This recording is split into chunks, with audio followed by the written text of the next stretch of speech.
On this episode of Skeptiko, Alex talks with atheist and author Dr. Victor Stenger. And that's the problem. These people are charlatans who are claiming that there's evidence for a quantum aspect of the mind. That's just not true. Maybe they'll find one someday. We're open to that, but they just do not have the data to support that, and they don't have the theory to support that. You're not saying Christoph Koch is a charlatan or Stuart Hameroff is a charlatan, I assume. So who are the charlatans? I know Stanley Krippner. I know some of the other people that are on the list of people that you've interviewed in the past. I saw your list. I'll tell you, they're not part of any mainstream that I know of. So do you think Stanley Krippner is a charlatan? Absolutely. Stay with us for Skeptiko.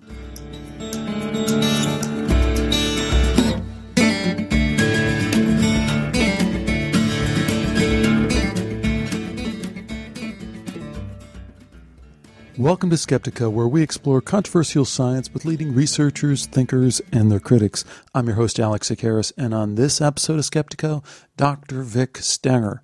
Now, there's a lot I could say about my dialogue with Dr. Stenger, but I think he does a pretty good job of speaking up for himself. Let's get right to the interview. Today we welcome Dr. Victor Stenger to Skeptiko. Dr. Stenger is an adjunct professor of philosophy at the University of Colorado, but that's really a second academic career for him, as he's also professor emeritus in physics and astronomy from the University of Hawaii. He's also a very successful author, having published 11 books, including the 2007 New York Times bestseller, God, the Failed Hypothesis, How Science Shows That God Does Not Exist, and his latest book, God and the Folly of Faith.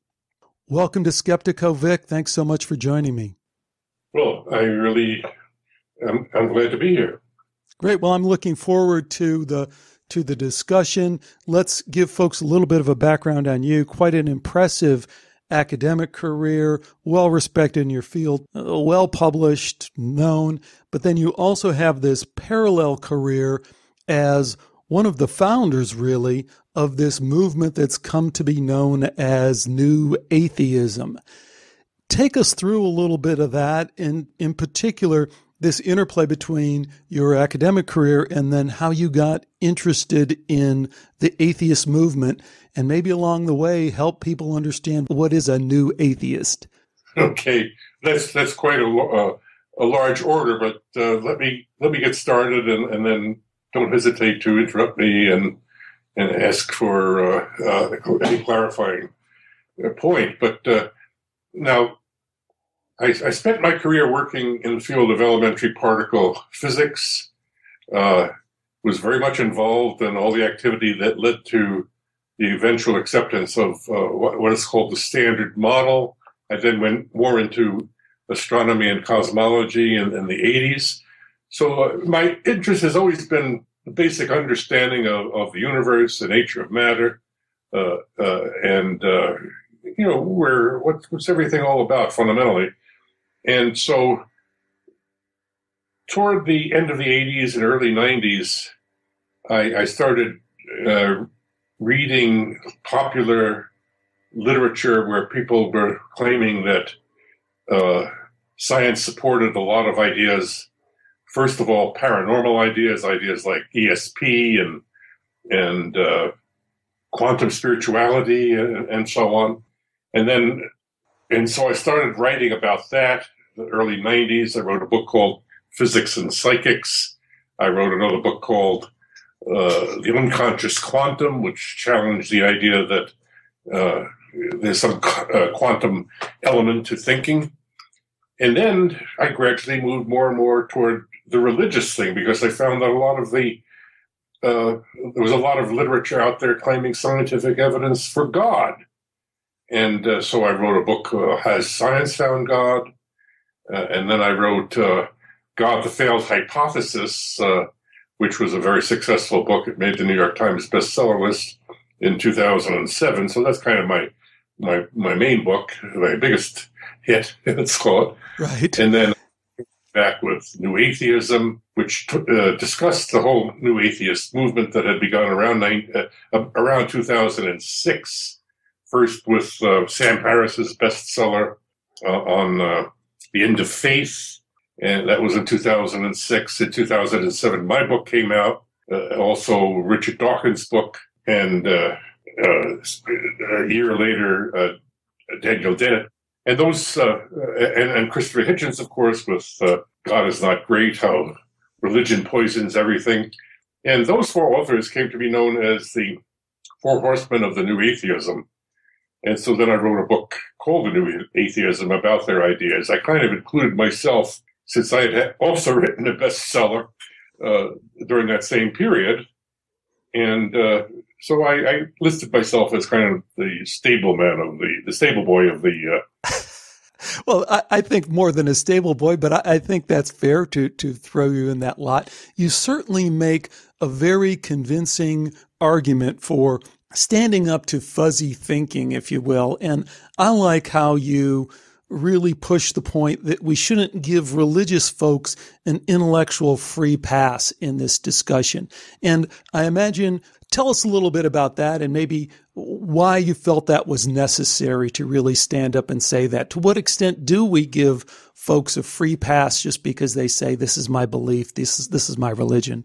In fact, this is what I tried to say was the major difference between the new atheists and what might be called the old atheists. And believe me, I got a lot of flack from older atheists, people who had been in the field of writing about atheism longer than I was, and they felt kind of left out. I should have included them, but most of these people were more accommodationist toward religion. They had the attitude that we had to go along with the religion. After all, they're the majority. We have to try to get them on our side, especially with regard to things like the teaching of evolution in schools. We needed their support.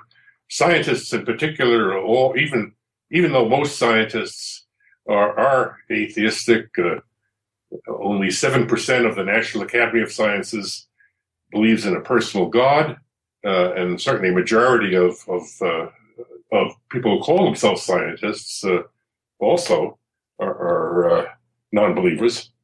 But they all, for the most part, almost all of them, are want to avoid getting into any conflict with religion because they're worried about, probably more than anything, about support for science. They don't want to lose some public support for science, which, after all, requires a lot of tax money to proceed. And we, the Four Horsemen, and I did ponder that. We saw the merits of that argument that you really want to try to get along as much as possible in society. But the way I tried to explain it was that in the long run, what was important was to question the whole thinking process that's involved with religion, because this is what makes people believe in nonsense. The idea that there can be something outside of your senses that for which there's absolutely no evidence is something that should not be just swept under the rug. We should be willing we scientists should be willing to stand up and say, look, that's just not a scientific fact that you're talking about there, even though you're claiming it is. And that's, if they didn't claim, if people didn't claim scientific support for these ideas, for things like ESP and quantum consciousness and God, for that matter, then we wouldn't have a complaint. But well, I agree with you on many of those points. I disagree with you on a lot of them too. But the point I really want to focus on that I do agree with is that I don't think it helps to let that kind of fuzzy thinking stand. And I think standing up for just saying we have to use this kind of method, this kind of logic and reason to sort these things out, I don't know why we would want to accommodate people and give them a free pass. I don't know how that serves any good. I think it plays into this kind of schizophrenia that we have about science as a society where we only elect people that make these proclamations about their faith. And yet at the same time, I mean, does anyone really believe that Obama is a Christian? I don't think so. So we have this kind of schizophrenia going on. And I really applaud the efforts that you've made to kind of bring that out front and throw it on the table and say, let's hash this out with the best methods that we have. Well, let me give you a very specific example, very central example, and that has to do with evolution. The scientific community, including the National Academy of Sciences, and many other organizations, have all made statements to the effect that there's no reason for people to fear evolution, that evolution does not challenge religious belief. And that's wrong. And furthermore, most believers know it's wrong. There was a Gallup poll that showed that only 16% of Americans believe in Darwinian evolution, which is the random mutation evolution. The rest either believe in creationism, as described in the Bible, the 6,000-year-old creationist theory, or those who are willing to accept evolution in terms of an old Earth, the life evolved over billions of years. They accept that, but they still say it's guided by God. That's theistic evolution. And if you look at the 16% number, that's exactly the number of people who say they don't belong to any religion. Now, of course, there could be overlap, but it seems reasonable to suspect that most believers, if not all believers, either don't believe in evolution at all, or that's about 40%, believe it or not, of Americans. Of a recent poll of 34 countries, developed countries, showed that only Turkey, of these 34 developed countries, only Turkey has a lower belief in evolution than we do. So these people who say they believe in evolution, the moderate Christians, the Catholic Church, what they really believe in is what's called theistic evolution. And if you want to read about theistic evolution, read the best-selling book by Francis Collins, the director of the National Institutes of Health, The Language of God, where he shows why he believes in God and why it's consistent with science. And of course, he's a very much pro-evolutionist. He expert on DNA. He led the Human Genome Project, and yet he'll give you a good explanation of what is theistic evolution. In other words, God's still behind it. God just happened to choose to do it this way. He threw the dice. In other words, he randomized the universe when he created it and let it just run. But he was still there behind it, directing it to make sure that humans evolved. And that's the difference. The difference is that in Darwinian evolution, humanity is a pure accident. That if you started it all up over again, humans wouldn't evolve. The world could still be filled with dinosaurs if there wasn't that accidental asteroid that hit Earth 65 million years ago. So the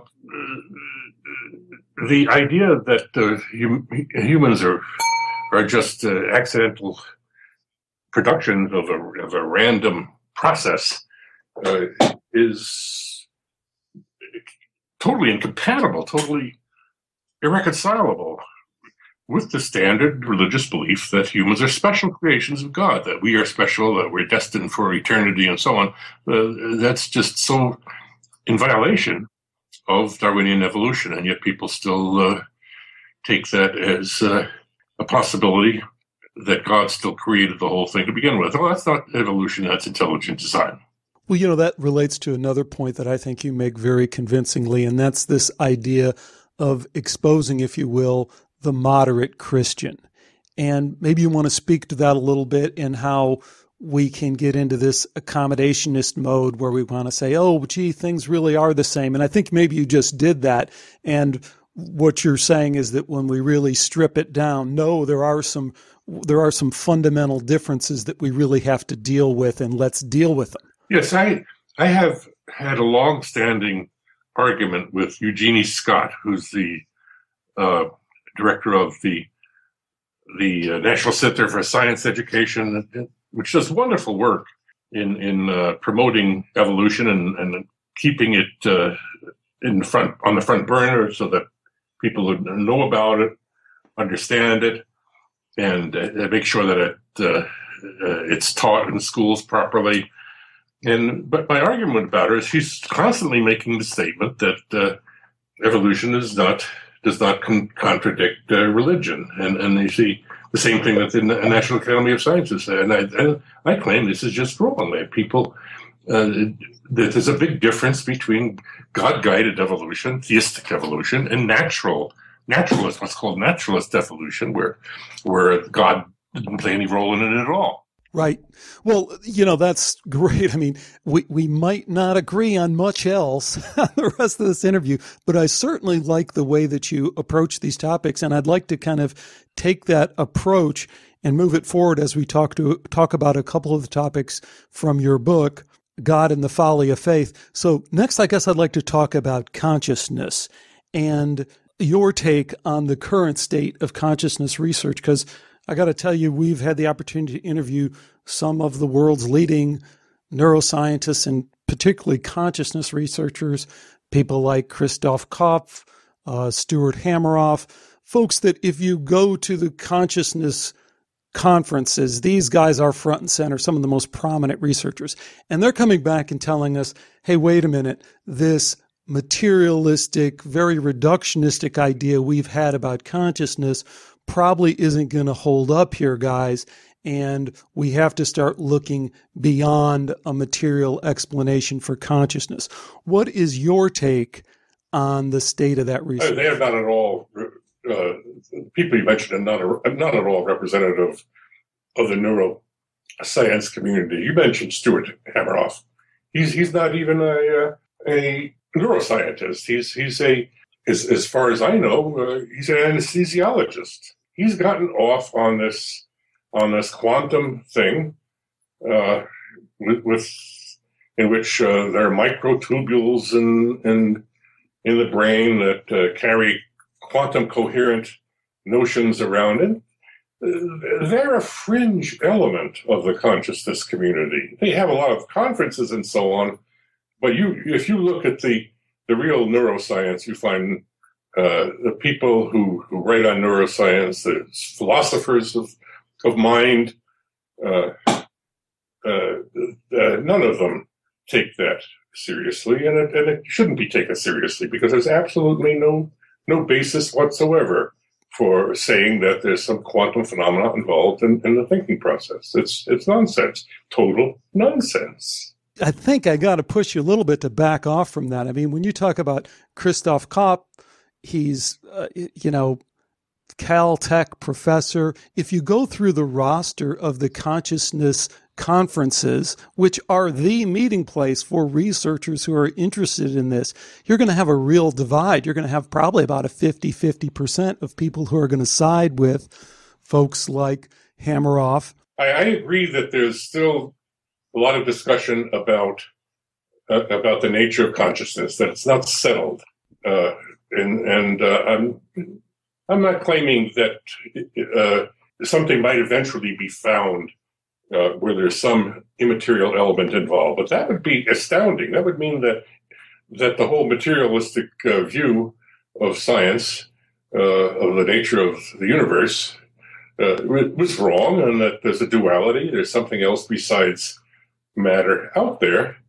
But boy, to be able to show that, they need to do more than just make these theoretical arguments about quantum mechanics and so on, especially when they don't even know what they're talking about when they're talking about quantum mechanics. I don't care how expert they might be in the mind, but what they say about quantum mechanics is, I can testify as a physicist, and believe me, there are any number of other physicists out there, Max Tegmark for one, who can point out in great mathematical detail why the assumptions these people make are wrong.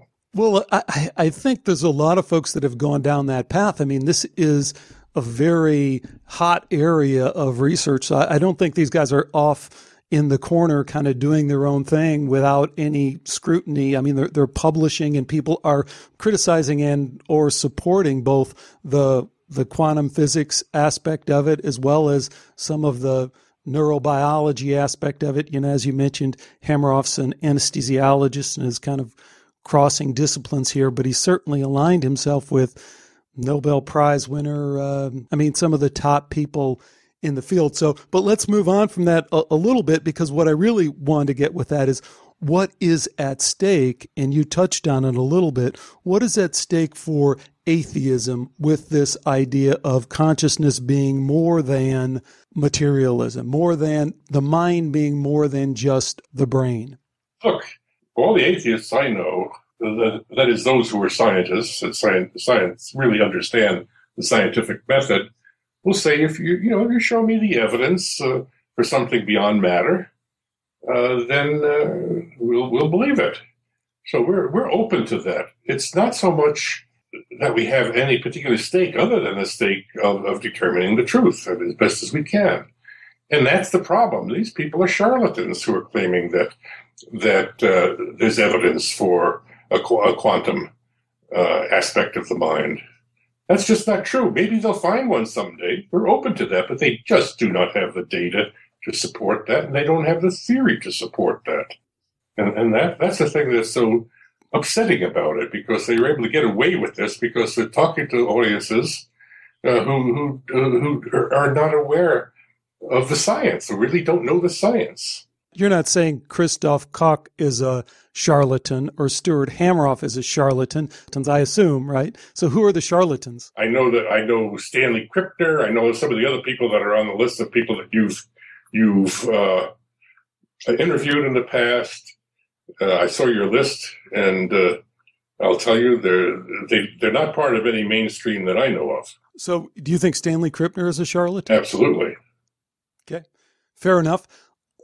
Let's approach this issue of consciousness from another angle, and that is from something you talk about in your book, and certainly something we've talked a lot about on this show. So it's probably going to be a real hotbed of discussion, and that's near-death experience. Yeah. We've looked at it from both proponents' perspective and skeptical perspective. You cover it a lot in your book. And here's a case where we have, as we were just talking about, the neuroscientists coming at this question of mind equal brain duality from one angle. And here you have these medical folks that are coming at it from another angle, saying, hey, these people seem to be dying on my hospital bed, and yet they're coming back and they're telling us these stories. So what is your overall take on the near-death experience research? Well, you have, again, it's a matter of scientific evidence. I have suggested experiments that could be performed, and some of them have been, although I wasn't the first one to suggest them. I don't claim that they're following my lead, but the very simple experiment that you could do is put some random number or phrase up on a table over an operating table on a counter up high above an operating table. And so when someone floats above, has this near-death experience where very often they imagine themselves floating above the operating table, then have them read this message and return with it. And that would be evidence that indeed they did do something supernatural. And this has been tried at least a half a dozen times, and it's never worked. And similarly, every other claim that's made is just an anecdote. A patient has had this experience and makes all these claims, and none of them are verifiable. In fact, you don't even know that the person that this happened during a period of possible brain death. Although, the flat line of that they talk about on electroencephalogram is just picking up a signal from the outer part of the brain. The inner part of the brain could still be functioning. So there's no evidence that any of them were in any kind of true death state when they had this experience. Furthermore, you don't know that when their brain was flatlined that they were having that experience. There's no way of knowing that the story that they come back with occurred during that period. So there just isn't the data to back this up. You just have these personal experiences. Now, I readily admit that the people having the experience feel very profound about it. And very often it even changes their lives because they become totally convinced that there is an afterlife after all. Yeah, but Vic, neither one of us care very much about that or that data. What I do is come back and challenge you on some of that other data that you're kind of throwing out there. One is the experiment that you've kind of outlined, the seeing images above the bed, is one that's being done right now by Dr. Sam Parnia, of course, and he's been on the show and we've talked to him. I don't think that's the only experiment you could do, and I don't think you're suggesting it's the only experiment you can do. As a matter of fact, we've also had on Dr. Penny Sartori, who is a colleague of Sam Parnia, and they've done an experiment related to that has shown very significant results, and I think is very convincing. Is what they do is when a patient recovers after a near-death experience, they ask them to relate their resuscitation process. What was the process that they went through in being resuscitated?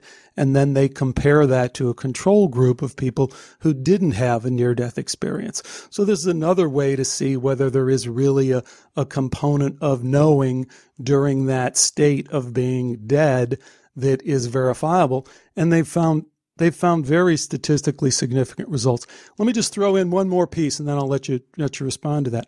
The other part of that, in terms of the EEG only measuring activity on the surface of the brain, is something we've talked about and have interviewed one of the leading EEG researchers in the world, and it just doesn't hold up. There isn't really any current medical explanation for how someone could have anything approaching this kind of experience and yet have a flat EEG. So if something like that is going on, it's just highly, highly doubtful that it is, and it would totally overturn our understanding of how the brain works. That was exactly the point I was making with you. We have no way of knowing that the experience that they had occurred during the flatline. They have no way of knowing that. Well, we do in the Penny Sartori. Let me just make sure we're talking about the same thing, Vic. I'll give you plenty of chance to talk, but let's make sure we're talking about the same thing. When Dr. Penny Sartori and Dr. Peter Fennick did that research where they interviewed people and asked them about the resuscitation process, they did then, by definition, know that these people their brain was severely compromised, and yet they were able to accurately say the particular procedures that went on in their resuscitation much more accurately than folks who didn't have or claim to have that out-of-body experience. That seems to me to be very compelling evidence that they were able to have some recollection when their brain was severely compromised. Do you understand where I'm going there? Also, Jan Holden has also done a similar research along those lines. Totally unconvincing. They have no way of knowing that. They just have their own ideas about how the brain works, but they don't know enough about the brain to say that it was impossible for a person to have some knowledge of what was going on, some awareness of what was going on. After all, it was happening to them right there on the operating table. They were having sensory input all the while that was happening. I don't see how they can say that it was impossible. Well, because they're medical experts, Vic. I mean, it totally defies our medical understanding of how the brain works. I mean, take another guy like Pin von Lommel. He's a cardiologist for 20 years. He understands what happens to the brain, what happens with his patients when they undergo resuscitation. And he'll tell you, and anyone who's studied brain science will tell you, that this is not consistent with what we'd expect people to be able to process or recall. So we're really talking about something that is completely outside of our current understanding of how the brain works. Do you acknowledge that or no? Well, they don't understand it. They admit they don't understand it. Good. Someday maybe they will. But currently we don't understand it. So currently we have to, I think we have to deal with what we have. We can't project into the future and give us these promissory notes that someday we'll understand it. That's why it's unconvincing, because they can't demonstrate any scientific fact, any observable fact that they can show falsifies the hypothesis of a purely material brain. That's what they have to do. It's a very tough task, I agree. But to claim that we have some aspect to existence that goes beyond the purely material is an extraordinary claim, and only the most extraordinary evidence could falsify that claim. And this is so far from that, just giving these guys opinions that, I don't understand this, so therefore it must be supernatural. That is a silly God of the gaps argument that should not even be discussed, because it's not science. It's speculation. I gotta say, I wonder if you're really being fair and dispassionate with regard to really looking at this data. When I was reading your book, one of the quotes that just jumped out at me was from Susan Blackmore, a near-death experience skeptic, and someone we've had on the show a couple times. And the quote from your book is that Susan, having reviewed all the NDE evidence, concluded that none of it holds up to scientific scrutiny. And this, to me, kind of harkens back to the first part of our discussion we're having, where we really have to have clear thinking and dispassionately cut through all the bull. I had Blackmore on the show in 2010, and here is what she told me about her near-death experience research. I gave all of this stuff up so many years ago. If you're a researcher in the field, it behooves you to read as much as you can about the best work. Otherwise, you can't be a researcher in the field. I'm not a researcher in the field. I have not been for a long time. So why would we rely on Susan Blackmore, who gets quoted again and again and again by NDE skeptics, as opposed to someone like Dr. Jan Holden, who is the editor, along with Bruce Grayson, of the Handbook of Near-Death Experiences, has looked at 65 peer-reviewed near-death experience studies from labs all over the world. Why would we prefer Blackmore over Jan Holden? I've referred to Jan Holden in the book. Didn't you see that? I said prefer, not refer. You refer to her, but you refer to her. It hasn't been the evidence. You talk about the experts. What about Kenneth Ring? You're not giving a fair representation of what's in my book on this subject. I go through that. I go through in great detail these reports. I mention that handbook and refer to it in any number of places. So, no, Vic, I'm not saying that you don't mention the handbook, but you don't mention Jan Holden's work in a favorable light. You say it doesn't hold up to scrutiny. That's what you say. Well, Jan Holden concludes that NDEs are real and highly suggestive that consciousness survives death. That's Jan Holden's position after having reviewed all the science, and you disagree with that. That's okay. I'm just saying, well, I don't see that I'm misrepresenting your position, but correct me. I'm open to that. Well, I don't recall. I recall quoting her someplace where she says that we still are not convinced. I have to find it for you. If you give me some time, maybe I can find it. I've had Jan Holden on the show, interviewed her at length. She's quite clearly convinced that near-death experience research is suggestive of consciousness surviving death. Let me get back to the basic point, and that is that if someone had a near-death experience where they really did go into another realm of some sort, they should return with some information that they couldn't have possibly known, not experienced while they were on the operating table and their senses were still operating. You can't use that as an example. Something that they couldn't possibly have known, and yet no one has. So I don't understand how they can claim anything except they would like to believe in it. They'd be very famous, of course, if they could show that there was a world beyond matter. But Where have they done that? I don't think they've done that. Well, this is when we get into debate, I guess, about the data and what is the data and how we should look at the data. And I guess I just focus in on one other specific, because in your book you talk about Dr. Jeff Long, someone else who we've had on this and who wrote a book, very popular New York Times bestselling book, about evidence of near-death experience. He firmly concludes that it's highly suggestive that consciousness survives death. And your criticism of Long was that, hey, these are all anecdotes. He's just collecting these stories, if you will.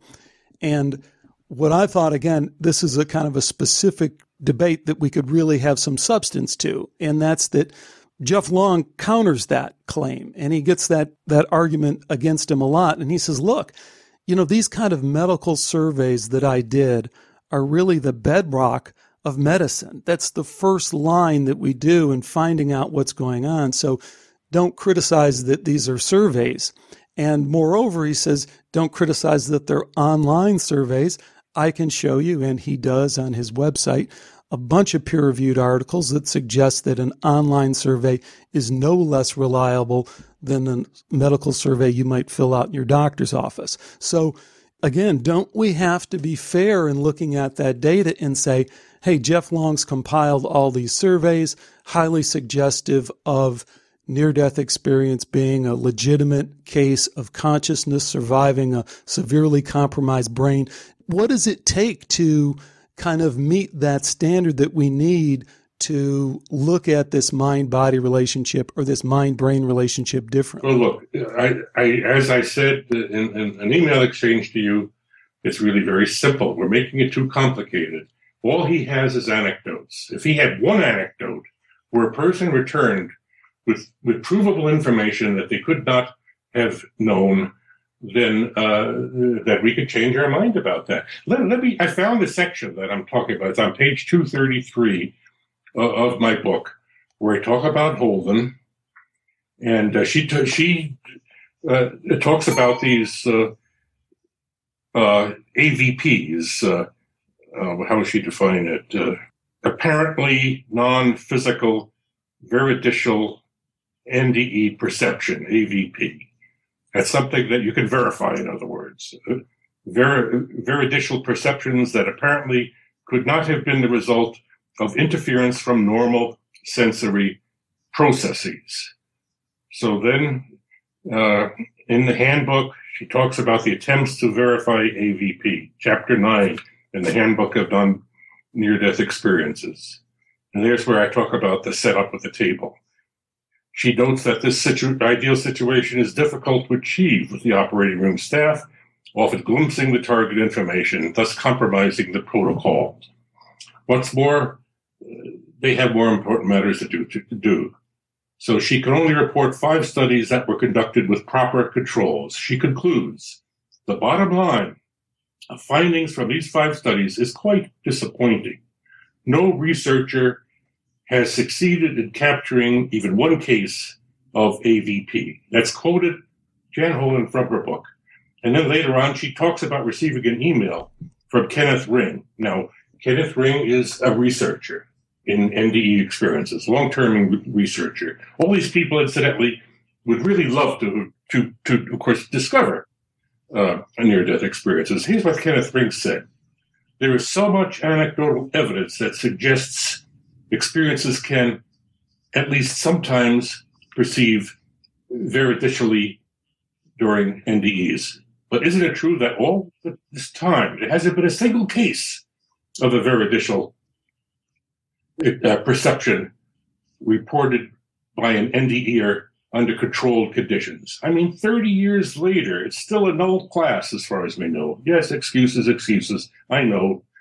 But really, would you have expected more than a few such cases, at least by now? And I mean, that's in the handbook. To me, that's convincing. And until somebody comes up with, again, a very simple result, they may just come back with some information that they couldn't possibly have known, then that's evidence. That's evidence.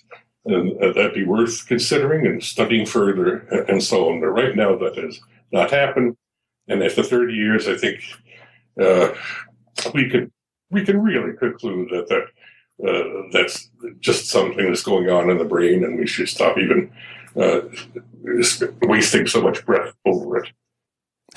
I think you kind of contradicted yourself in that very last sentence. But first of all, what Jan Holden, I think, is saying there, and what a lot of NDE researchers have said, is why are we pushing towards this Sam Parnia, let's see if there's images above the bed thing, when the pilot studies we've done haven't been successful? So I think you're maybe misinterpreting what she's saying overall about her impression of the near-death experience research, because it's very positive. Again, I've had her on the show, but I'll be happy to follow up with her and make clear about that particular quote she's making. But clearly, she is a near-death experience proponent in that she believes that it's highly suggestive that consciousness survives death.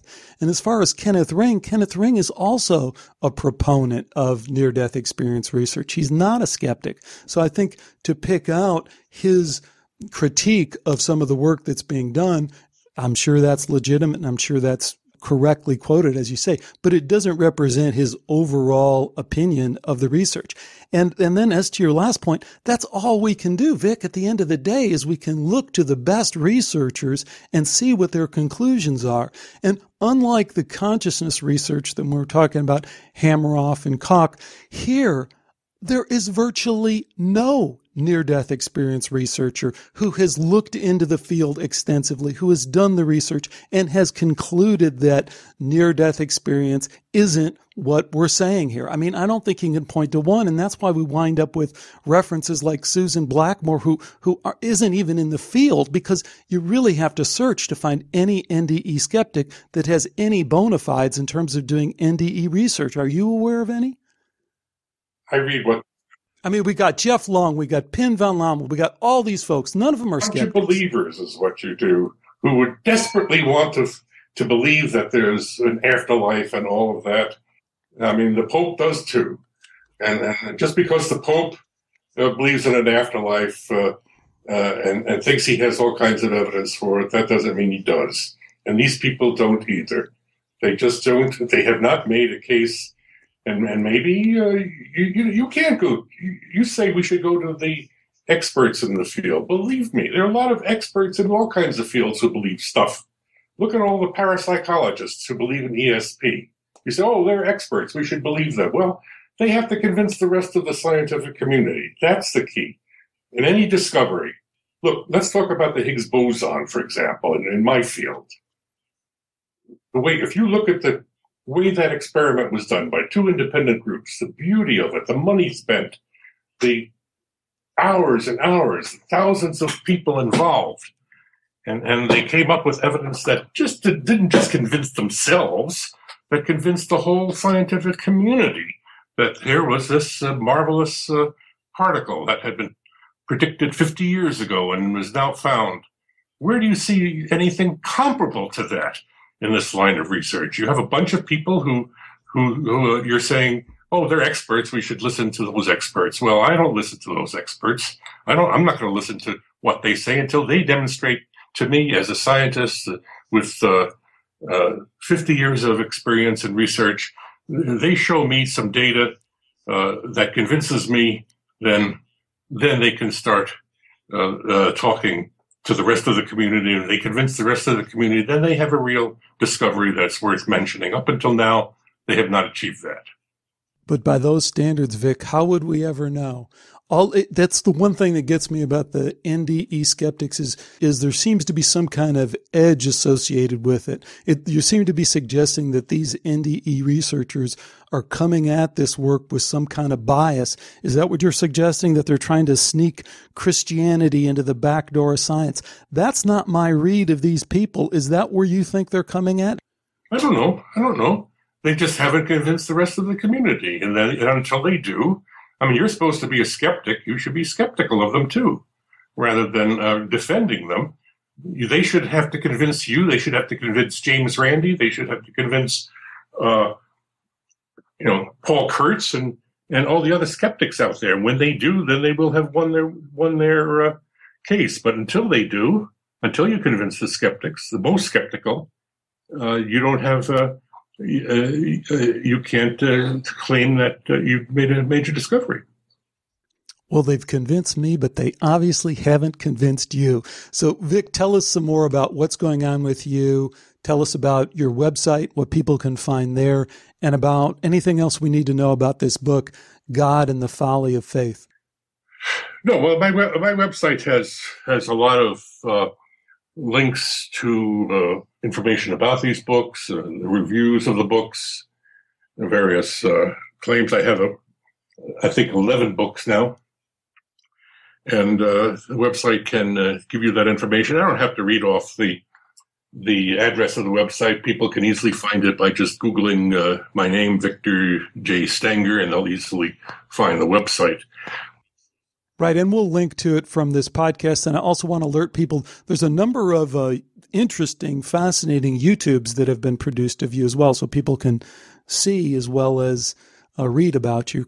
And you blog pretty often at Huffington Post as well, right? Yes, I write blogs off and on for Huffington Post. In fact, I'm working on one right now where I want to talk about this evolution business, the different views of God-guided versus naturalistic evolution. I'm working on that right now. I have another book that's going to be out next year, early next year, called God and the Atom, which goes back to the early atomists, Democritus, and so on, and works its way all the way up to the Higgs boson to show how this notion of the world being made of matter and nothing else has been solidly confirmed by modern physics. And it goes back 2,500 years. I trace the whole history of that idea through the ancient Greeks, through the Dark Ages, onto the Renaissance and the scientific revolution, and then all the way up through to the current time with the latest confirmation of the standard model of particles and fields. So I hope people will take a look at that. Great. Well, we'll certainly look forward to that. And thanks again. It's been great talking to you and kind of hashing some of this stuff out. Thanks for joining me today on Skeptiko. Sure. Good talking to you.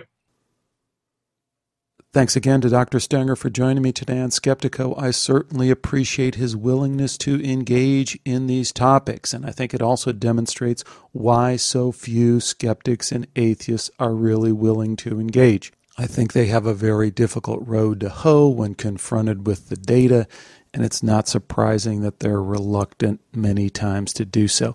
Interesting little postscript to this interview. So a couple of weeks after the interview, Vic sent me an email talking about various things, sent me a link to his Eben Alexander post on Huffington Post, and also said, hey, would you edit out the part about Stanley Krippner? That slipped out. And I really thought about that, and my first inclination was to do it. Then I talked to a couple of friends, advisors, and kind of wondered what to do. And I emailed back Dr. Stenger, and I said, you said in your email that it slipped out, and yet you brought it up in the email exchange to me initially. I wasn't going to bring it up in the show. Then you brought it up in the show with regard to Stuart Hameroff, which, if you listen, he's really calling Hameroff and Koch charlatans. And I said to him, I kind of rescued for you from that. And I said, that's not what you meant to say, right? And then you insisted on making your point and saying these guys are charlatans. So I said, I'm really not inclined to edit that out. And his response to that email was very telling, too. He was extremely nasty. And he said, you want to start a war, I have more ammunition, and all the rest of this stuff. So I think just very, very telling as the whole interview is in terms of what's represented by that other position, that atheist skeptical position. And as you see in the previous shows we've done, it's a pretty uniform position. Vic Stenger is not really an exception, other than he's willing to engage with people and talk about it, and turns out really being pretty open about what his position is. So with that, a couple of questions to tee up from this interview. The first, we have to get it out there, is what is the basis for this kind of argument on the part of Vic Stenger? Stanley Krippner, charlatan, fake, fraud. Where does that come from? Is there any merit to it at all? So that's question number one. Question number two has to do with near-death experience science, research, literature. Now, I gave you a little sampling for what Vic has represented in his book in terms of his take on near-death experience research. I don't think it's very strong. I think it's unbelievably weak when you really dissect it, and I tried to present that in the show. But has anyone from the skeptical/atheist community done a better job? At least he gets the references right. I mean, when we talked to Caroline Watt in her published peer-reviewed paper, she couldn't even get the references to von Lommel's paper right. So I don't think this is great work on the part of Stenger, but this is representative of really the best that's being put out there by the skeptical atheist. You know, Sam Harris, we talked to him last week, and he claims to know the NDE literature. I think this is the literature that Sam Harris knows. I think this is the literature that Stephen Novella knows. And the reason why I think they run so scared when they're pressed on defending their understanding of NDE science is because they know deep down that this is very weak stuff. So what is your take on Victor Stenger's understanding of near-death experience science? So let me know your thoughts. Of course, the place to connect with me is on skeptiko.com. That's Skeptiko. You can link up to our forum, leave a comment right there on the website. You can also send me an email or ping me on Facebook. Well, that's going to do it for this episode. A couple of interesting shows coming up. Always more in the hopper. Stay with me for all of that. And until next time, take care. Bye for now.